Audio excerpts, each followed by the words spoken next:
Karena itu bisa jadi salah satu gejala sebenarnya orang yang malas mandi. Dulu mandinya setiap hari, sekarang bisa tuh 3 hari baru mandi. Artinya kan sudah ada masalah ya gitu ya. Ya, fisik itu kan lebih jujur ya dibandingkan emosi. Kita cenderung ya udah deh, nggak apa-apa gitu. Kita tuh terlalu takut untuk terlihat tidak baik-baik saja. Kita tuh terlalu berat untuk mengakui bahwa I'm not okay gitu. Iya.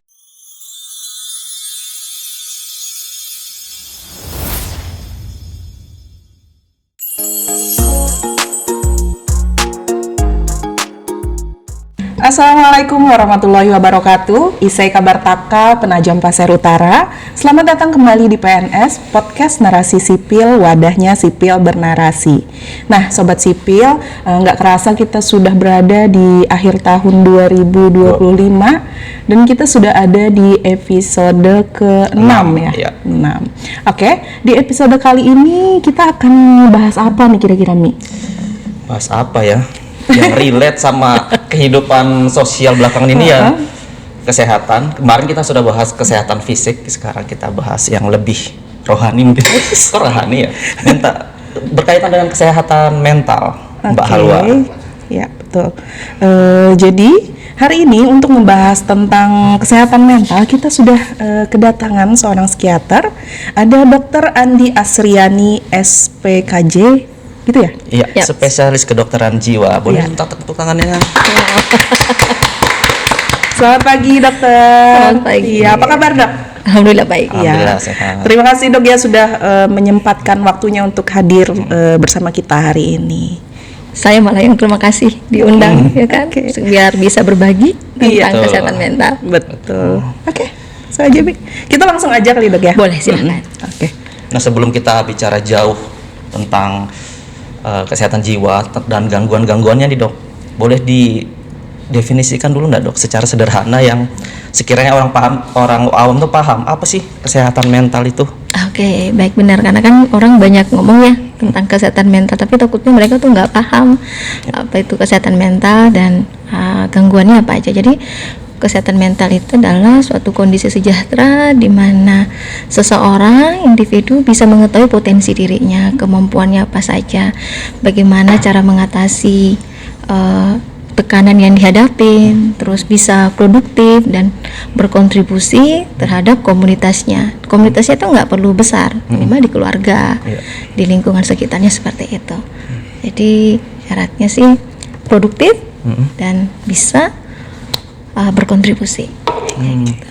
Kalau kita ngomong kesehatan kan berarti ada tuh yang lainnya, kelainan, maksudnya gangguan-gangguan seperti itu. Boleh dijelaskan, Dok, gimana tanda-tanda sebelum kita ke jenis-jenisnya, kita tanda-tanda kalau kita secara mental itu kayaknya terganggu nih.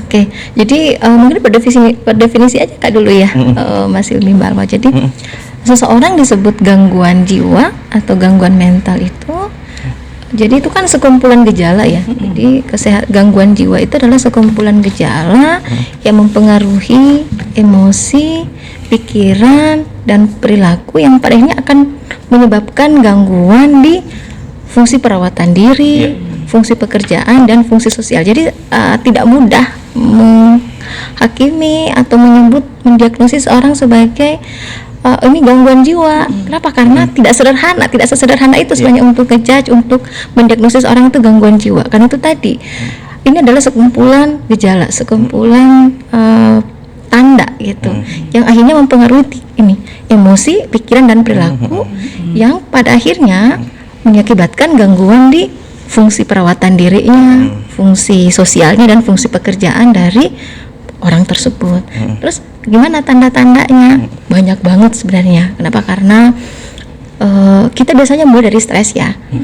Gangguan jiwa artinya ada tekanan yang tadi kalau kita lihat, kalau untuk definisinya kan orang yang sehat jiwanya itu dia bisa mengatasi tekanan yang dihadapin. Tapi ada kondisi tertentu di mana karena mungkin terlalu banyak kali ya stres yang dihadapin, akhirnya dia nggak bisa mengatasi tekanan gitu, overwhelm gitu, akhirnya mengalami suatu gangguan. Nah, itu ada 4 domain, ada di perilaku, kemudian ada di emosinya, bahkan di fisik juga, dan ada kognitif. Nah, terus gimana tanda-tandanya? Bisa awalnya tuh mungkin hanya kesulitan tidur aja, bisa gitu ya. Nah, itu yang banyak kan, sulit tidur atau lebih baper. Ya, Baper. lebih baper gitu. Oke, dulu memang dia orangnya agak baperan memang, tapi kenapa kok sekarang jadi lebih gitu, lebih benar baper? Ataukah dia sekarang dulu suka gaul, orangnya cerewet, sekarang kok jadi dia kayak lebih banyak diam, cenderung menarik diri. Nah, ataukah tidak menutup kemungkinan sering sakit, sering absen. Jadi mungkin Mbak Halwa, Mbak Silmi bisa lihat nih, kalau misalnya ada temannya dikit-dikit sakit gitu ya, izin, terus ternyata dokter juga nggak ada sakitnya yang berat.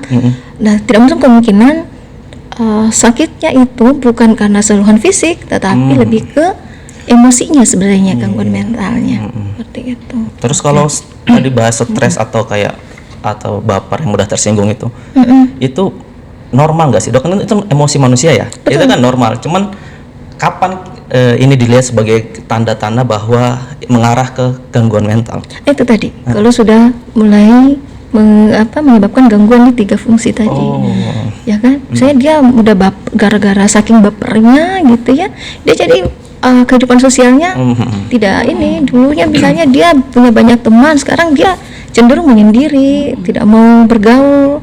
Artinya kan itu udah mengarah ke sana tuh. Tapi ya memang kita perlu ini ya, perlu eksplorasi lagi lebih lanjut. Kita harus tanya lagi keluhan-keluhan yang lainnya untuk bisa menentukan bahwa oke, memang dia ada gangguan psikiatrinya. Itu kalau gangguan kesehatan mental selain dari lingkungan ya, ada nggak kebiasaan yang orang nilainya itu sepele, cuman itu menjadi penyebab gangguan mental? Misal kayak kita sering menunda-nunda, itu apakah itu berpengaruh ke status mental kita? Oke, kalau berpengaruh langsung mungkin enggak ya, tapi itu bisa, karena kan gini, untuk terbentuknya suatu gangguan psikiatri itu kan nggak pernah tuh faktornya tunggal, gitu. Jadi ada faktor biologinya. Lebih kompleks ya? Betul. Jadi ada faktor biologi, ada faktor psikologinya, ada faktor sosial, terakhir itu spiritual. Juga. Jadi orang gangguan mental itu bukan karena tidak rajin ibadah ya, tetapi bagaimanapun kedekatan dengan Tuhan itu penting. Jadi spiritual kita juga itu penting banget untuk kesehatan mental itu. Nah, terus ada nggak sih kebiasaan-kebiasaan yang kesannya kayak sepele tuh harusnya sih nggak bikin gangguan psikiatri, tapi kok bisa sih? Sebenarnya ada beberapa contohnya. Sulit tidur, tidur ke suka begadang gitu ya. Kalau begadang karena mungkin ada deadline, oke lah, itu kan hal di luar kendali kita ya, di luar kontrol kita. Tapi kalau misalnya begadang hanya untuk streaming gitu ya, yang sebenarnya sih nggak perlu ya dilakukan begadang itu. Nah, kalau itu keseringan itu yang nggak bagus. Kenapa? Karena begadang itu kan akan mengganggu siklus tidur. Sementara tidur itu penting banget untuk kesehatan mental kita, seperti itu. Ataukah mungkin tadi ya orangnya suka menunda-nunda ya gitu ya, itu juga nggak bagus. Kenapa? Karena suka menunda-nunda itu artinya kan orang yang tidak bisa memanfaatkan waktu dengan baik. Ya kalau misalnya dia bekerja di mana dia bisa sangat fleksibel waktunya, oke lah. Tapi kebayang nggak sih kalau kita bekerja di mana waktu kita tuh sangat strict gitu, terus kemudian kita suka menunda-nunda waktu, padahal kita akan berada di suatu kondisi mana kita tuh bingung. Kenapa? Karena terlalu banyak pekerjaan yang numpuk dari kebiasaan kita menunda-nunda gitu. Itu salah satu stressor juga yang bisa membuat cemas, gelisah seperti itu. Atau kan misalnya merokok tuh ya, rokok, minum alkohol. Jadi kalau ada di antara teman yang suka yang sampai saat ini masih sering merokok atau minum alkohol, sebaiknya sih jangan ya. Kenapa? Karena itu kan pada akhirnya bisa bikin ketergantungan juga ya. Merokok itu bisa ketergantungan, alkohol itu bisa ketergantungan, seperti itu. Atau orang perfeksionis itu bisa, pokoknya nggak tenang kalau sesuatu itu tidak berjalan seperti yang dia harapkan. Betul. Jadi ada orang yang kalau melihat ini, kalau menurut saya sih ini sudah lumayan rapi ya. Tapi ada tuh yang tidak boleh seperti ini. Betul. Jadi harus presisi gitu. Meja nggak boleh miring dikit yang sebenarnya tidak terlihat, tapi buat dia itu sesuatu yang sangat-sangat luar biasa. Nah, itu bisa jadi orang perfeksionis juga itu bisa menimbulkan gangguan psikiatri. jadi bisa jadi faktor risiko ya. Jadi tidak semua bahwa oh ini perfeksionis nih pasti akan jadi seperti itu. Enggak juga seperti, tapi itu bisa jadi salah satu faktor risiko untuk mengalami gangguan psikiatri. Jadi perfeksionis ini tadi kan merupakan faktor resiko ya dok.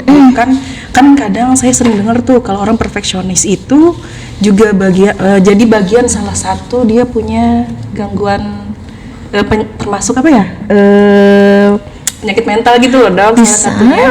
Tapi ternyata itu salah satu faktor resiko gitu ya. Jadi kan ada juga tuh kepribadian perfeksionis kan. Nah kalau misalnya dia sudah mengganggu, perfeksionisnya itu mengganggu, ya kemungkinan besarnya dia adalah gangguan kepribadian perfeksionis seperti itu. Tapi kita yang terlalu perfeksionis juga akan rawan untuk mengalami gangguan psikiatri, depresi, cemas. Itu kenapa? Karena kan semuanya tuh dia mau kontrol. Kebayang nggak sih nggak nyentuh, harusnya sudah tidur cuma karena lihat si Gordon gitu ya, nggak presisi gitu. Udah sana lagi mengganjal ya. Mengganjal gitu. Padahal kalau kita udahlah harusnya kan nggak perlu mengganggu tidur ya. Kalau kayak gitu nggak mengganggu kok, gitu. Estetikanya juga ada, tapi untuk mereka yang perfeksionis kadang itu nggak bisa, itu mengganggu banget. Saya sempat dengar juga ya masalah kita kembali ke menunda-nunda tadi ya, menunda-nunda pekerjaan itu kan tadi nggak ini.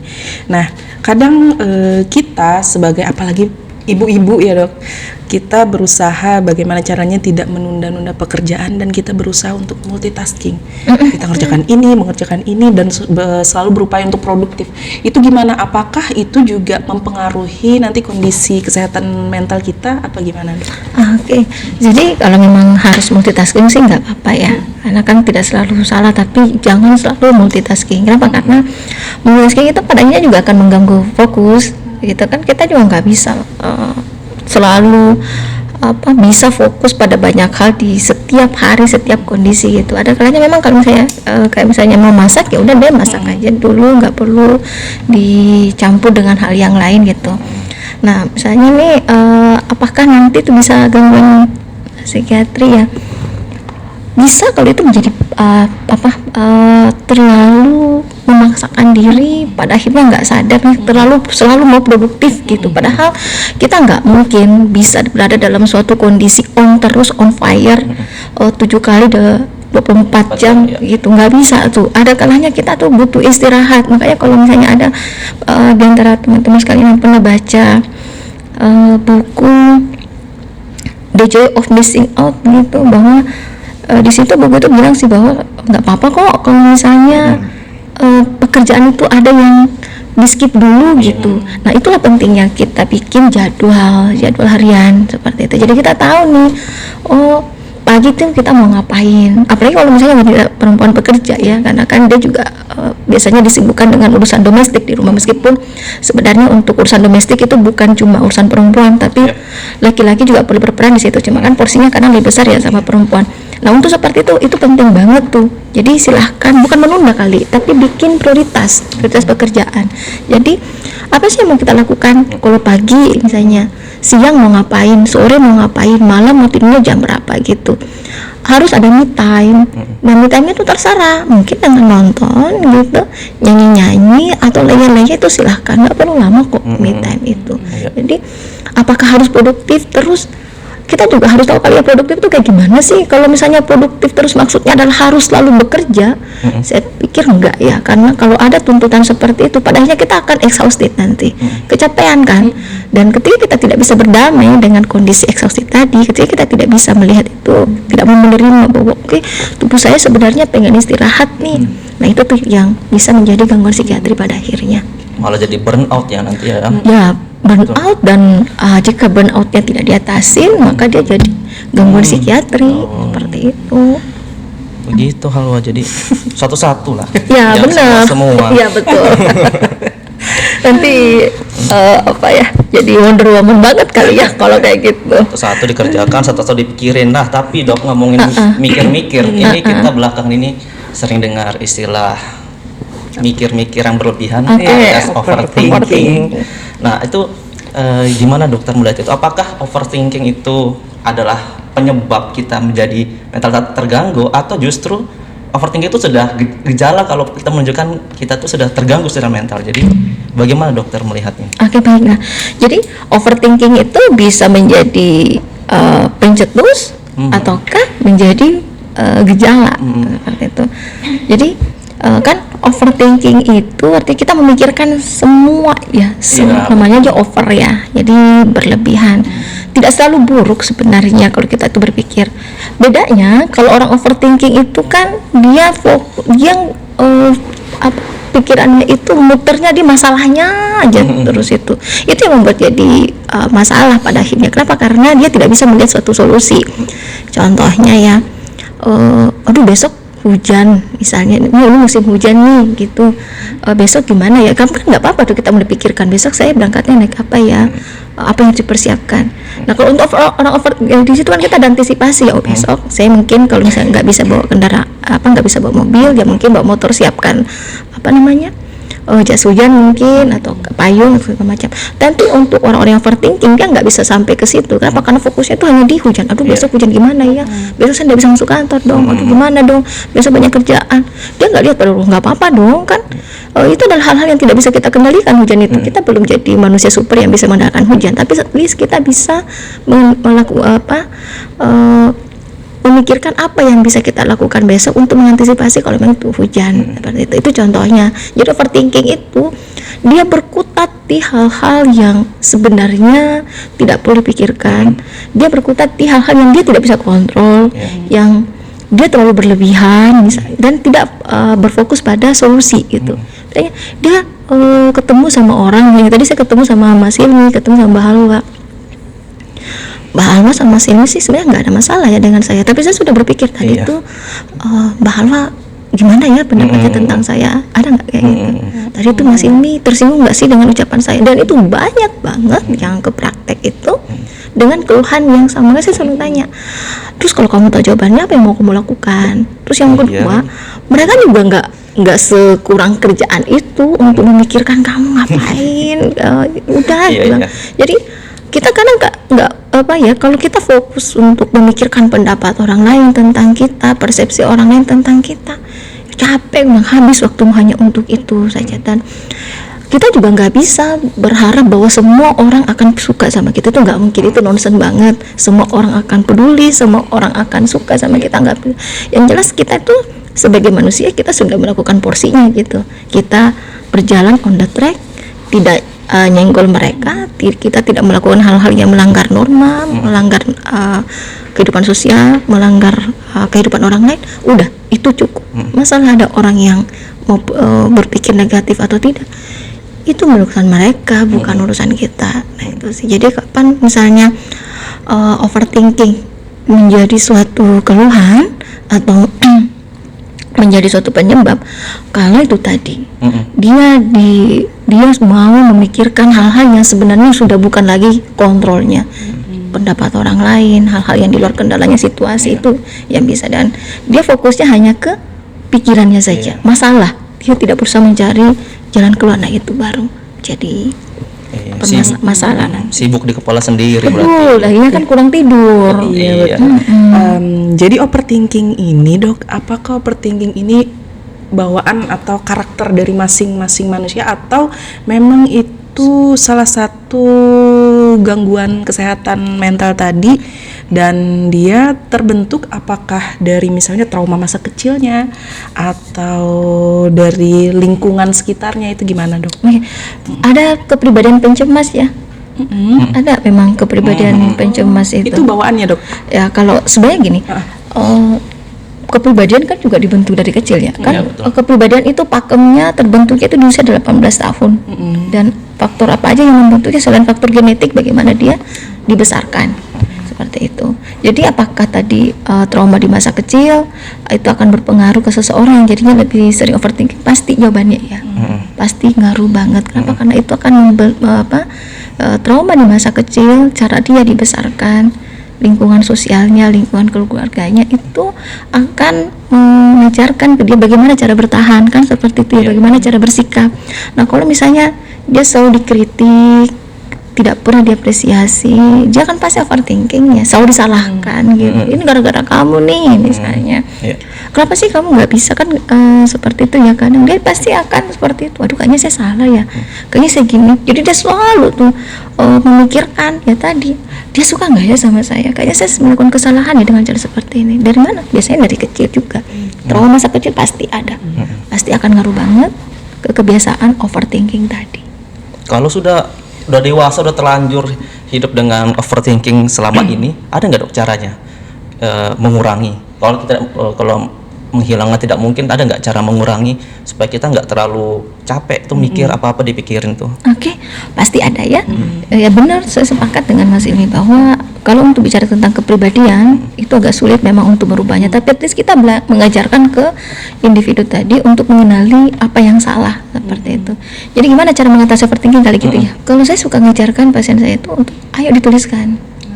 Tulis apa yang kamu pikirkan. Makanya ada namanya journaling. Ya, ayo silahkan dituliskan apa yang kamu pikirkan. Jadi misalnya dipikirkan itu dia nggak senang sama saya apa kayak gitu. Silahkan dituliskan, terus silahkan dilihat lagi, perlu nggak sih kamu pikirkan hal ini. Ternyata ini kan nggak perlu nih kamu pikirkan. Ya udah, kamu coret aja, sampaikan ke diri kamu. Ada namanya self talk, sampaikan ke diri kamu. Oke, kayaknya saya nggak perlu deh ngurusin ini, nggak penting untuk saya pikirkan. Seperti itu. Terus kan kadang overthinking nanti yang memicu cemas ya. Itu jadinya gelisah, cemas. Nah, apa yang dilakukan? Apalagi misalnya nih lagi ngantri terus tiba-tiba berpikir aneh-aneh, terus kemudian akhirnya muncul mungkin cemas yang gelisah, tidak nyaman. Ada namanya grounding. Ya, silakan lakukan grounding yang oke, misalnya di sini ya. Oh, di sini kita sebutkan nih 5 yang kita bisa lihat gitu. Oh, ini ada buku. Ada banyak buku ya di sini, ada apa sih namanya rak gitu. Raknya seperti ini. Jadi kita mengidentifikasi semua yang kita lihat, terus kemudian apa yang kita bisa raba. Jadi 4 yang kita raba. Oh, ini konsistensinya seperti ini ya, modelnya kayak gini, teksturnya seperti itu. Kayak gitu. Kemudian apa yang kita bisa, jadi kelima panca indera kita itu gunakan. Jadi ada penglihatan, kemudian ada raba, ada rasa, pendengaran. Jadi tadi yang ketiga itu yang apa yang kita bisa dengar gitu ya. Kemudian apa yang kita bisa hidup. Misalnya di sini ada bau apa gitu ya. Kemudian yang terakhir apa yang bisa kita rasa. Kalau misalnya kita makan permen, ya rasa permennya seperti apa. Oh, tapi nggak ada nih di mulut saya nih, nggak ada permen, nggak ada apa. Oh gitu, rasa aja deh riurnya, aku telan riurnya. Oh ternyata liur saya pahit misalnya, atau apa gitu, kayak gitu, itu bisa. Ataukah bisa mengatur nafas. Jadi ada metode 4-7-8, 4 hitungan tarik nafas, 7 hitungan tahan nafasnya, terus kemudian 8 hitungan untuk buang nafasnya lewat mulut. Saya tuh sering boleh sambil apa sih namanya tepuk-tepuk ya, ininya boleh banget. Durasinya berapa lama sangat-sangat fleksibel sampai kamu merasa lebih tenang. Terus berapa kali dalam setiap hari? Nggak ada batasan. Kalau misalnya dalam setiap hari kamu cemasnya 10 kali, ya nggak apa-apa. Lakukan aja 10 kali. Jadi tidak ada batasan minimal atau batasan maksimalnya.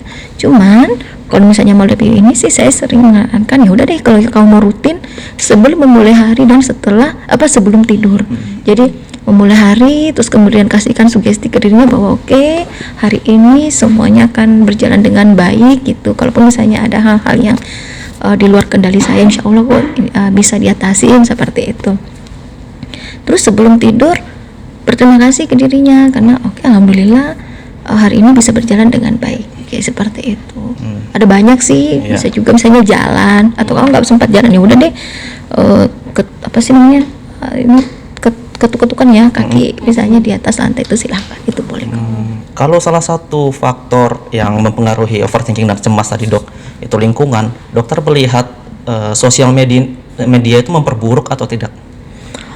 Jadi kan sosial media itu kayak dua sisi mata pisau ya.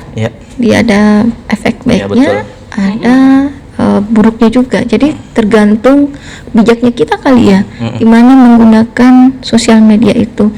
Kalau dia bisa gunakan secara positif, nah itu pasti akan berpengaruh baik. Tapi yang banyak itu tadi ya, justru membuat orang jadi rawan stres. Kenapa? Karena itu tadi, kalau dia suka membanding-bandingkan dirinya dengan orang lain, Bahkan kita tahu bersama ya, itu mah di sosial media itu pencitraan banyak ya. Banyak sekali, betul. Gitu. Sebenarnya dia sedih tapi ketawanya paling luar biasa gitu. Udah banyak kita tahu bersama lah itu pencitraan. Tapi kadang kita tidak sadar, kita lupa bahwa itu sekedar pencitraan saja. Nggak seperti itu realnya biasanya. Nah, kita tuh kadang membandingkan diri kita dengan apa yang ditampilkan oleh teman atau orang lain gitu. Betul. Melihat misalnya orang di situ foto bareng-bareng jalan-jalan, kita tuh iri, kok dia bahagia banget ya gitu. Kita nggak pernah lihat behind the scene-nya gitu. Kita cuma lihat di bagian depannya. Saya selalu bilang sama, coba lihat kamu HP saya gitu, apa sih yang kamu lihat dari HP saya kalau saya sekali ini? Kamu cuma lihat warna ini kan, kamu lihat bagian belakangnya gitu. Iya. Jadi udah, apa yang kamu lihat di medsos itu belum tentu yang nyata. Tapi ya untuk orang yang sudah kadung overthinking, itu biasanya dia tidak akan bisa melihat itu. Kenapa? Karena dia sibuk untuk membandingkan dirinya dengan orang lain. Pada akhirnya dia merasa bahwa saya tidak punya sesuatu yang bisa dibanggakan. Kok saya tidak beruntung. Kok saya ini tidak punya pencapaian apa-apa. Akhirnya kan dia kayak ada namanya mendevaluasi dirinya ya.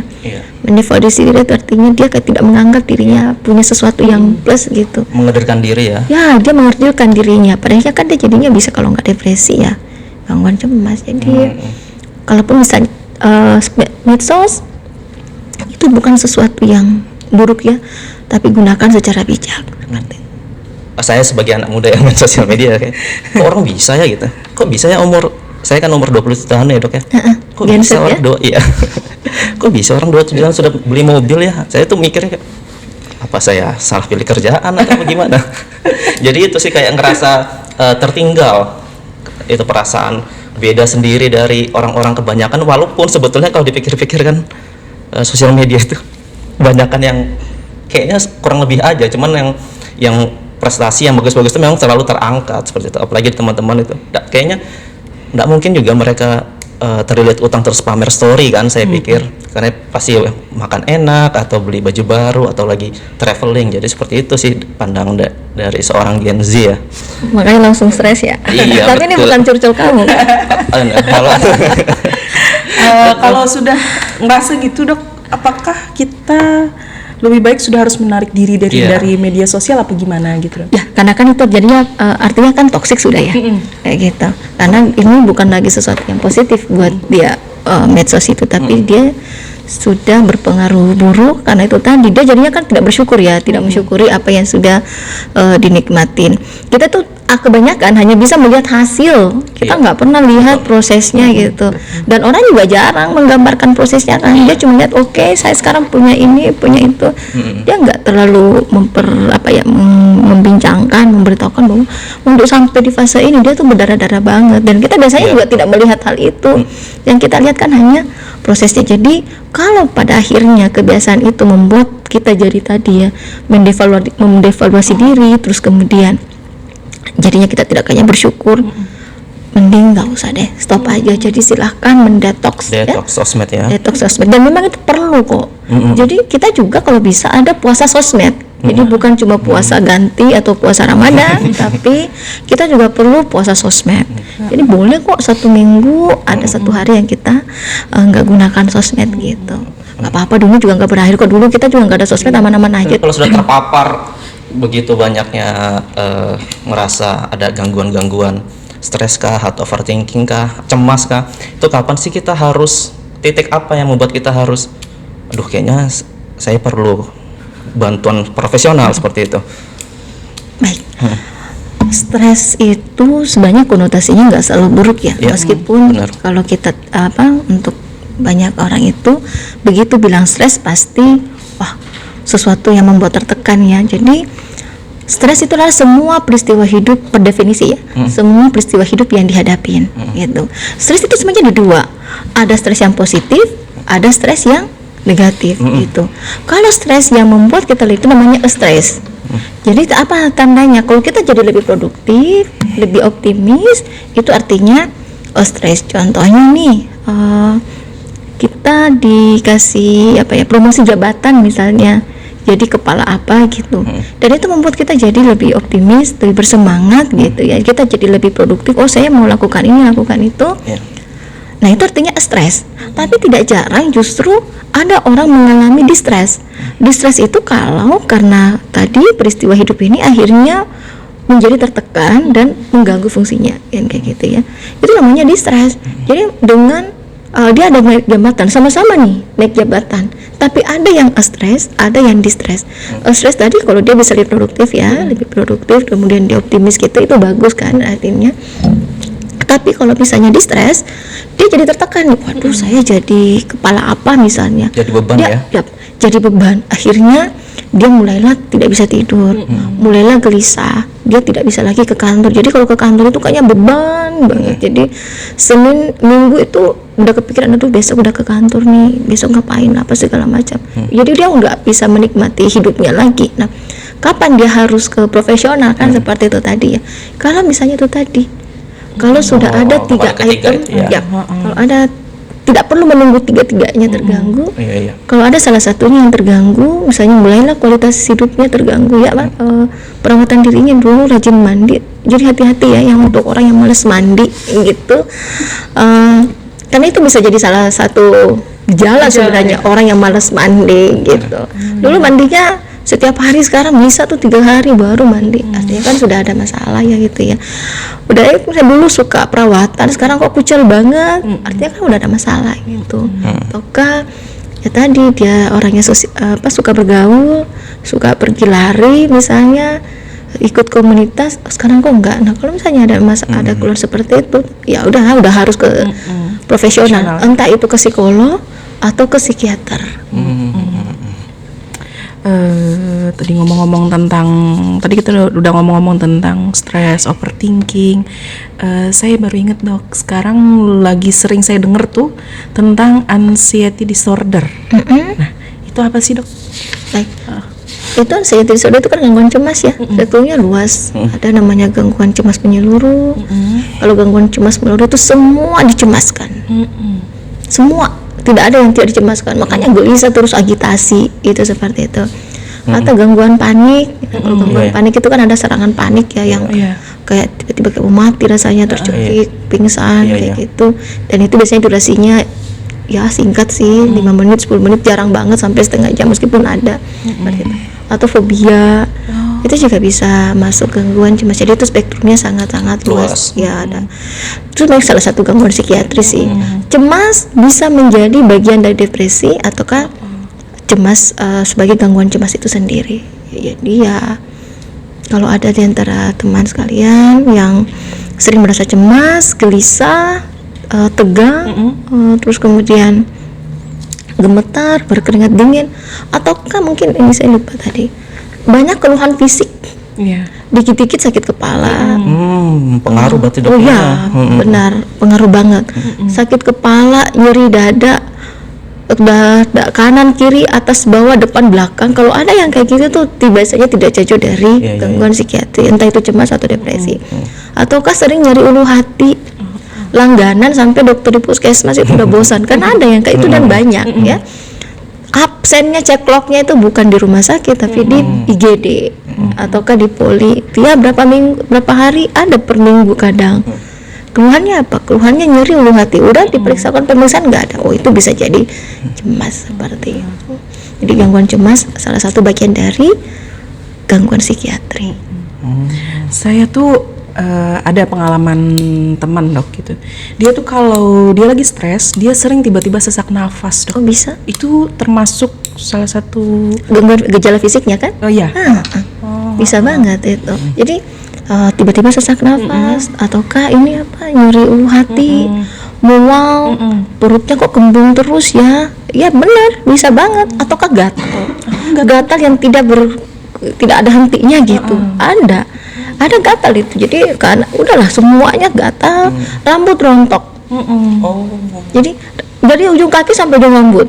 Ya rambut rontok, telinganya berdenging, terus kemudian gatal-gatal, nyeri gitu. Bisa juga penglihatannya kabur, nyerinya semua, nyeri kepala, nyeri menelan, terus badannya juga nyeri otot, berkedut.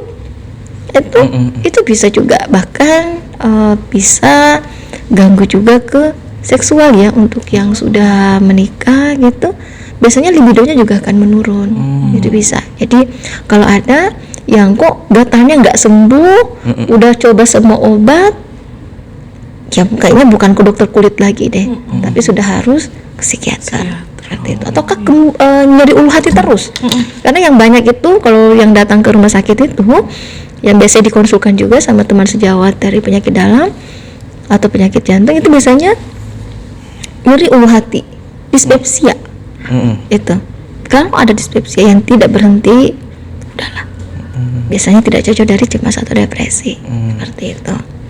Kalau gangguan mental berpengaruh ke fisik, apa itu berlaku sebaliknya juga dok? Jadi misalnya kita mau menjaga kesehatan mental dengan cara menjaga kesehatan fisik, misalnya kita ini hubungannya sama pola hidup sehat seperti itu. Pasti ngaruh banget.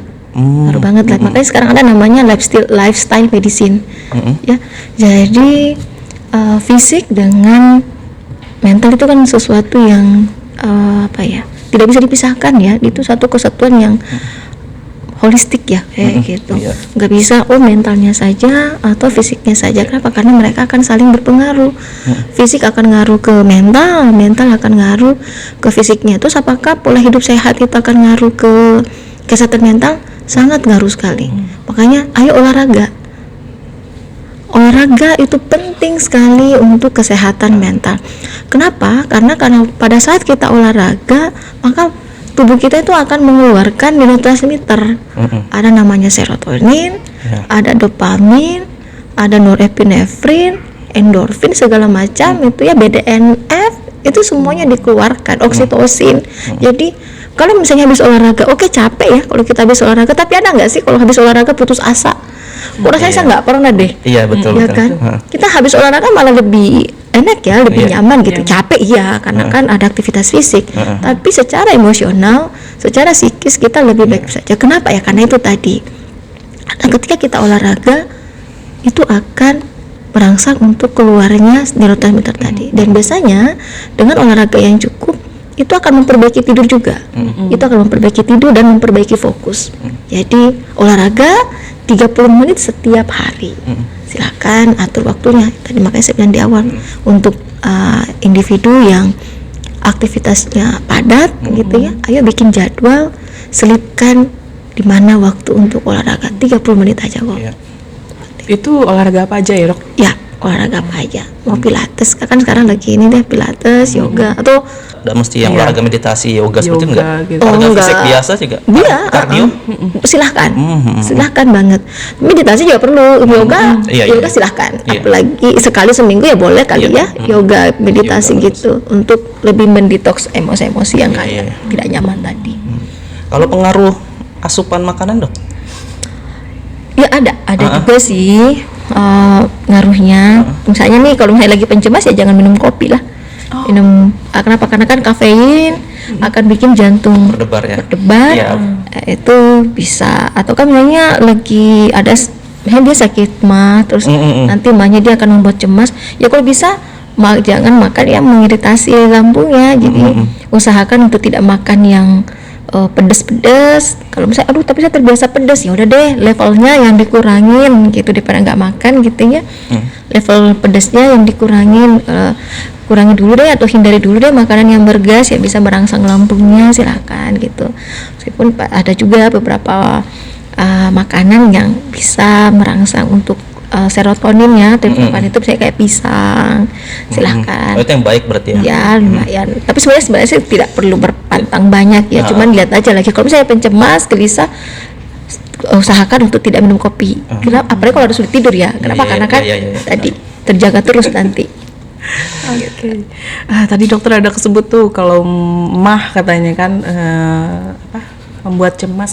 Nah, iya saya juga sering dengar dok, katanya kalau penyakit mah atau asam lambung itu juga jadi salah satu pemicu kecemasan gitu. Berhubungannya dok?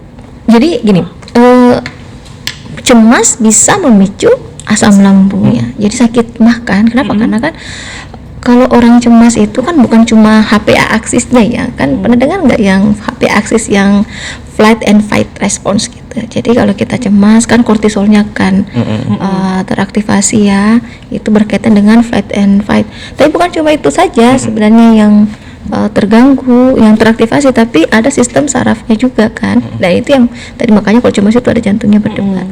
Cemas juga bisa meningkatkan asam lambung, karena asam lambungnya meningkat kan perih tuh.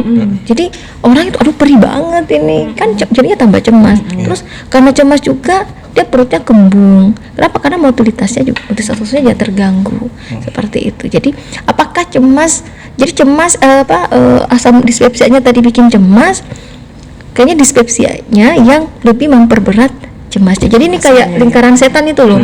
Karena banyak pikiran, jadi stres gitu ya, muncullah ini asam lambung yang meningkat. Kan asam lambung yang meningkat kan nyeri banget ya, nggak enak, belum lagi kembung, nggak nyaman, muntah gitu. Itu aduh kemana nih, pasti pikirannya udah kemana-mana. Jadi terus tambah cemas kan, nah tambah cemas asam lambungnya semakin meningkat lagi, jadi nggak pernah berkesudahan. Jadi kayak lingkaran setan pada akhirnya. Seperti itu. Di cemas dan asam lambung itu sesuatu yang tidak bisa dipisahkan. Tidak jarang malah seseorang datang berobat itu bukan karena cemasnya atau gelisahnya, tapi lebih ke asam lambungnya. Kenapa? Karena badan itu lebih jujur. Ya, fisik itu kan lebih jujur ya dibandingkan emosi. Kita cenderung ya udah deh, nggak apa-apa gitu. Kita tuh terlalu takut untuk terlihat tidak baik-baik saja. Kita tuh terlalu berat untuk mengakui bahwa I'm not okay gitu. Nggak bisa. Jadi makanya revisi kita yang meresponnya, supaya orang itu kamu istirahat dong gitu. Ada yang salah nih dengan diri kamu, tapi masalahnya bukan di fisik kamu nih, masalahnya di emosi kamu. Itu maknanya. Jadi kayak call for help ya. Kamu istirahat, ayo lihat lagi dong apa yang terjadi dengan dirimu. Kenapa? Karena ternyata emosi negatif, emosi tadi tidak diberikan kesempatan untuk bersuara, muncullah keluhan fisik. Oke, satu lagi boleh? Nggak, saya mau nanya satu istilah juga dok, yang saya sering dengar itu psikosomatik ya. Itu apa dok? Jadi psikosomatik kita adalah keluhan psikiatri yang ditandai dengan yang lebih terutama adalah keluhan fisik gitu. Jadi sebenarnya keluhan fisiknya itu terutama disebabkan oleh kondisi psikologisnya, keluhan somatik. Makanya psikosomatik ya. Somatik itu kan badan, psiko itu emosi, pikiran. Jadi keluhan fisik yang dialami itu berkaitan dengan keluhan psikologisnya. Seperti itu. Penyakit dispepsia salah satunya. Itu psikosomatik gitu. Ada lagi dok selain dispepsia itu? Hipertensi yang nggak turun-turun, itu bisa juga. Gatal-gatal. Oh iya, gatal-gatal tadi ya. Itu bisa juga. Jadi kalau misalnya itu tadi, saya mungkin mau ini tambahkan yang Mbak Halwa, kalau misalnya kita terlupa. Kita itu kadang tidak pernah memberikan kesempatan ke diri kita untuk memvalidasi emosi negatif yang kita rasakan. Iya betul. Betul. Kita tuh harus selalu mau terlihat baik-baik saja. Strong. Benar. Rasa-rasanya kok tabu banget ya kalau bersedih gitu. Rasanya kok lemah ya kalau saya nangis misalnya. Kalau saya cemas, padahal enggak ya. Tidak ada yang salah dengan emosi negatif tadi. Makanya ketika kamu bersedih, validasi bahwa saya lagi sedih.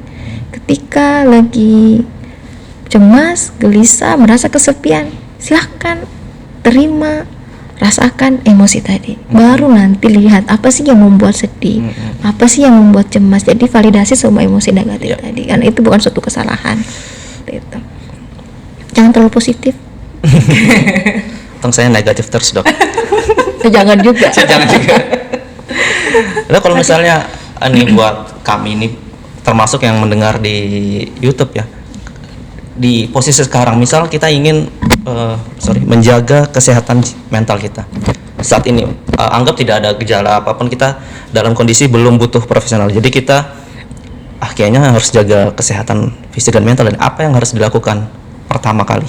Oke, baiklah, ada namanya self love ya. Jadi ayo tidur teratur 7-8 jam ataukah tergantung kebutuhan ya. Karena ada juga short sleeper mah 5 jam 4 jam udah cukup buat dia. Jadi tergantung ya. Ada ayo tidur teratur, kemudian makan yang sehat, olahraga seperti itu ya. Terus silahkan lakukan meditasi gitu. Silahkan tetap bersosialisasi Ingat kita makhluk sosial tadi seperti yang dikatakan oleh Mas Ilmi, tidak perlu bergaul dengan semua orang, tapi bukan berarti harus mengisolasi diri. Seperti itu. Ya. Atur waktu, jangan lupa. Bahas sedikit tentang Dok, boleh nggak ya? Awareness terhadap kesehatan mental. Itu saya ngerasa ya, makin kesini tuh makin baik ya.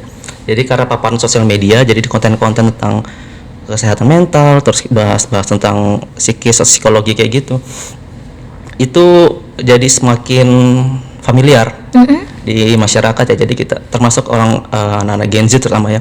Tapi konten-konten yang tentang kesehatan mental itu nggak cuma tentang konten edukasi. Jadi ada juga yang berupa tweet keluhan atau tweet apa yang dirasakan oleh orang-orang. Kayaknya belakangan gue cemas deh, gue ngerasa gue burn out banget di kerjaan ini, orang-orang toksik, orang-orang seperti itu. Jadi kami itu generasi Z ini ya, merasa banyak hal-hal yang nggak benar secara di lingkungan ya, merasa nggak benar yang dapat menguras emosi jiwa gitu.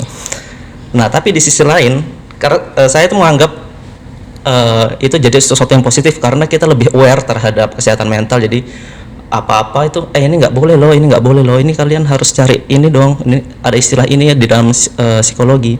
Tapi di sisi lain banyak yang kontra juga, terutama orang-orang tua ya. Kami tuh karena tadi bentuknya keluhan, jadi kami tuh dicap generasi yang suka mengeluh, manja atau bermental lemah gitu. Itu keluhan saya sebagai MC, saya sampaikan keluhan kalian ya. Curcol dia. Nah, itu gimana dokter memandang perkelahian pandangan antara golongan tua dan golongan muda ini? Benar sih, tapi ada hal yang tidak boleh kita lupa bahwa yang merawat Gen Z itu adalah generasi sebelumnya. Jadi yang membentuk Gen Z itu sebenarnya orang tuanya kan. Nah, gimana caranya? Kita perlu mungkin menyikapinya secara bijak ya. Sebenarnya karena dulu tuh si generasi kita kehidupannya sulit ya. Iya. Kita harus dulu kan ekonomi tidak sebaik sekarang ya. Jadi sebisa mungkin kadang misalnya nih dulu saya orang tua ya gini sulit, saya nggak mau, karena kan kayak gitu ya. Orang tua tuh saya nggak mau nih anak saya ini kesulitan melakukan hanya melakukan ini melakukan itu. Akhirnya orang tua memberikan kemudahan ke anaknya gitu ya. Yang pada akhirnya kan si anak juga merasa bahwa ya udah deh seperti karena kan Gen Z itu kan sering ini kan juga daya juangnya nggak terlalu ini ya, benar nggak?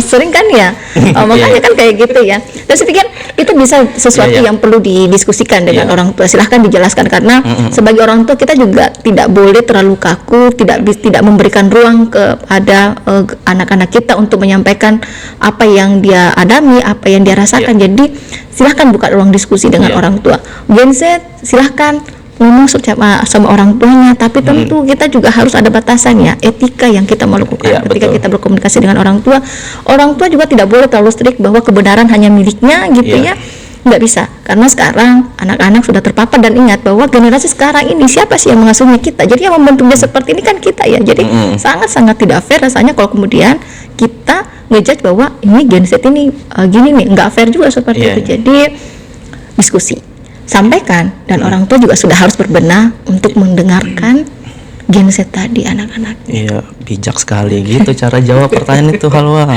Tapi lanjutan dari tadi Dok, tapi kan sebetulnya yang saya lihat pribadi ya di sosial media itu keluhan-keluhan tentang stabilitas emosi mereka, jiwa mereka itu nggak selalu dibarengi dengan hasil konseling dengan profesional. Jadi jatuhnya self diagnose. Nah itu gimana dokter? Silahkan diberi pencerahan. Baiklah, oke, makasih Mas. Benar ya. Saya tuh ingat sekali, bukan ingat, tapi saya ada beberapa pasien itu begitu datang ke saya terus langsung bilang, Dok, kayaknya saya depresi deh. Saya udah datang dengan diagnosis, saya sampai kok kamu pikir seperti itu? Apa yang kamu rasakan? Ya meskipun pada akhirnya mungkin tidak menutup kemungkinan ada depresinya gitu ya. Jadi jangan self diagnose ya, tapi aware harus. Jadi dengan konten-konten yang kita nonton, buku bacaan tadi yang kita baca, itu akan memberikan kita pengetahuan yang membuat kita lebih aware, dan tentu tidak bijak sekali kalau kita hanya self diagnose, karena itu ingat bahwa gangguan psikiatri itu tidak sesimpel itu, bahwa sedih adalah depresi, bahwa sedih itu adalah PTSD misalnya. Enggak, sedih itu bisa jadi loh sedihnya cuma karena itu sedih yang normal, ya kan? Itu sedih di fase-fase penerimaan, fase-fase berkabung misalnya, fase penyelesaian, bukan suatu gangguan. Jadi ya tetap perlu profesional untuk ngejudge, untuk memvalidasi ya, menjustifikasi bahwa benar ini adalah suatu gangguan atau bukan. Dan profesional juga tentu selain menjustifikasi tadi, dia kan juga pasti akan memberikan arahan ya, apa yang harus dilakukan. Oh ini depresi, maka kamu harus lakukan ini. Oh ini cemas, ini harus dilakukan, seperti itu. Jadi self diagnose sangat-sangat tidak disarankan seperti itu, karena kemungkinan biasnya itu sangat besar sekali. Mungkin karena stigma di masyarakat juga kali Dok ya, kalau sudah ke dokter, tadi sebutannya ke dokter jiwa, dia ngarahnya ke orang gila iya, jalan. betul. Karena jujur saya adalah mantan pasien dokter. Gitu. Saya ini waktu itu pasca melahirkan, Dok. Oh, Iya, baik-baik. alhamdulillah, tapi udah sebentar aja sih, cuma beberapa bulan aja kemarin kan. Terus saya pernah ketemu, jadi waktu saya cerita nggak apa-apa Dok ya? Saya ketemu sama ibu-ibu, jadi dia tuh udah bolak-balik rumah sakit ke dokter penyakit dalam dan dirujuk ke dokter pada akhirnya. Di depan itu dia marah-marah, Dok. Saya ini nggak gila, ngapain saya dirujuk ke sini? Betul. Gitu.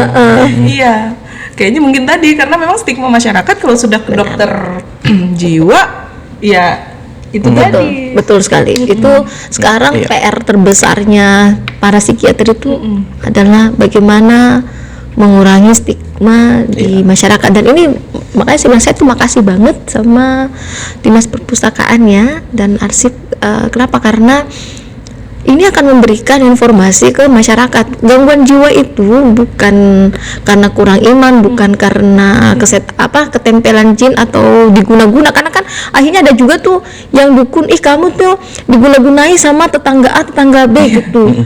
Kan kasihan tetangganya dicurigain kan kayak gitu. Akhirnya kan ini membuat yang hubungannya awalnya harmonis jadi tidak harmonis. Kenapa? Karena dia meyakini bahwa sakitnya dia itu gara-gara si tetangganya, padahal tetangganya memang nggak lakukan apa-apa, orang dia memang bukan gangguan jiwa, bukan gangguan jin. Jadi mungkin dengan adanya ini menjadi wadah buat masyarakat di PPU khususnya untuk lebih mengenal, lebih aware bahwa sakit itu bukan cuma fisik aja gitu. Sakit itu ada mental saja, dan itu bukan suatu hal. Kenapa? Karena kalau memang yang ini sakit mental itu adalah bukan penyakit karena ketempelan, harusnya bukan saya yang ngobatin, bukan dokter ya, itu, tapi dukun atau apa namanya seperti itu.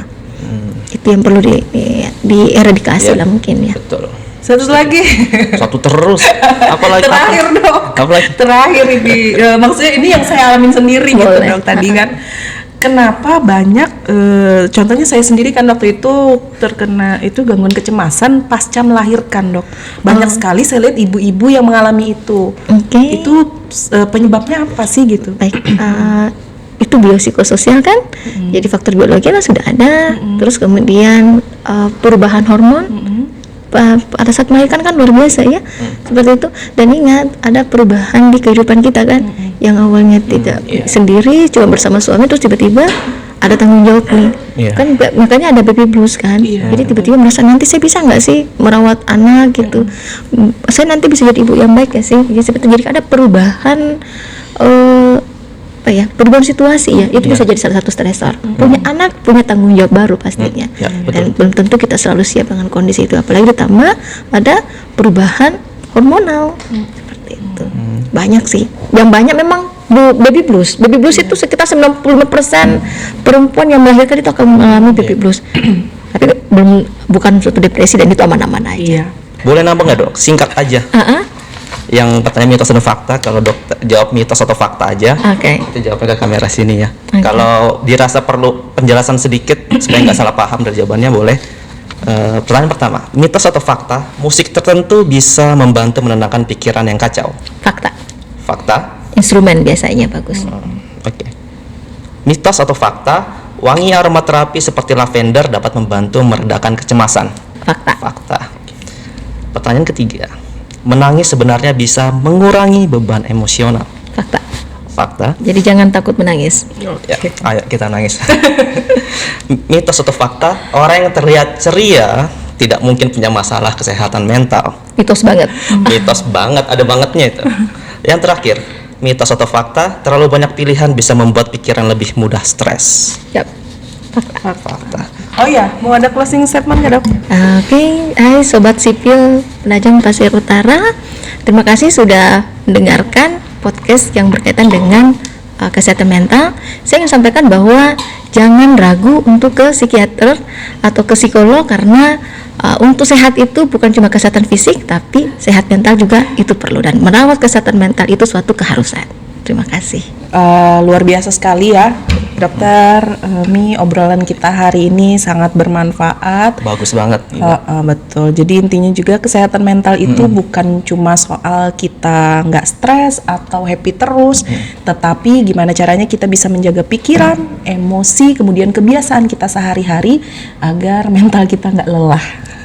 Nah, oke, Dokter, terima kasih, Dok ya. Sama-sama. Sudah berbagi banyak banget hal bermanfaat hari ini. Betul. Sukses selalu, Dokter. Amin. Mbak Halwa sama Silmi juga, Dinas Perpustakaan dan Arsip semakin keren ya. Amin.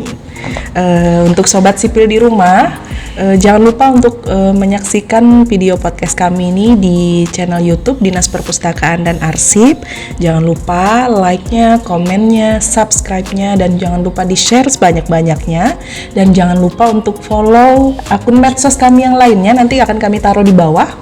Ada akun TikTok, Instagram, dan kemudian Facebook juga. Mungkin itu aja.